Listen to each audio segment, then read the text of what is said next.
We have all seen the stickers on the backs of cars and trucks. 13.1, 26.2, 50K. The only thing better than running is being able to tell complete strangers just how far you can run. The island of Marken is a tiny speck of land in the Netherlands. The island is home to the last wooden shoe company that makes their product with an ancient steam-powered wooden shoe machine. I flew to the Netherlands a few weeks back, intent on nothing more than bringing back as much cheese as could be consumed by one human. But then I visited the wooden shoe factory. Being a wooden shoemaker in the 21st century is not without its woes.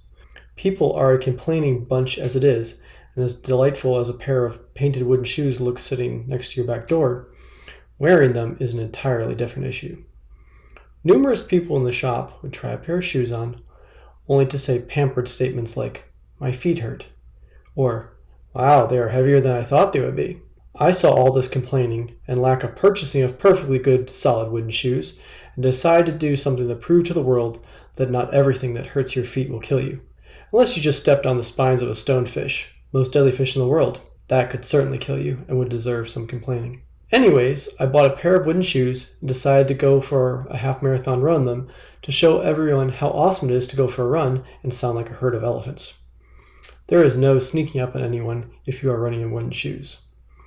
Now, of course, this seems all well and good and sensible, but I haven't told you what the trails along the island of Marken are like.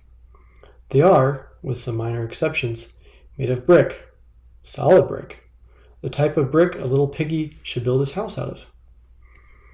So I went for a run around the Dutch island, and honestly, the worst part wasn't the shoes. The worst part was the withering gazes I got from weather-beaten locals out walking their dogs. I assume I stuck out like someone who moved to Texas on day one, and on day two, walked around the mall with a giant cowboy hat and spurs clipped to his Nikes. But, mental humiliation aside, I hope you enjoy seeing me run a half marathon on a Dutch island, in the fog and the mud and the bricks, while wearing maybe the very worst running shoes ever made. However, just because wooden shoes aren't made for running doesn't mean you shouldn't get some. They are actually really good for garden work and for, just going out, take the trash out. So I've tagged the wooden shoe company in Marken in this video, and hope you follow their social media, check out some wooden shoes, and go buy yourself a pair. They are really awesome. I stuck my nasty, dirty wooden shoes from this run in my luggage and brought them back to Texas. So you can tell that I really like them, even though I didn't enjoy running in them overall.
they wouldn't split or anything, but so far they're holding together. And actually, when I went through the mud, they're actually pretty freaking good.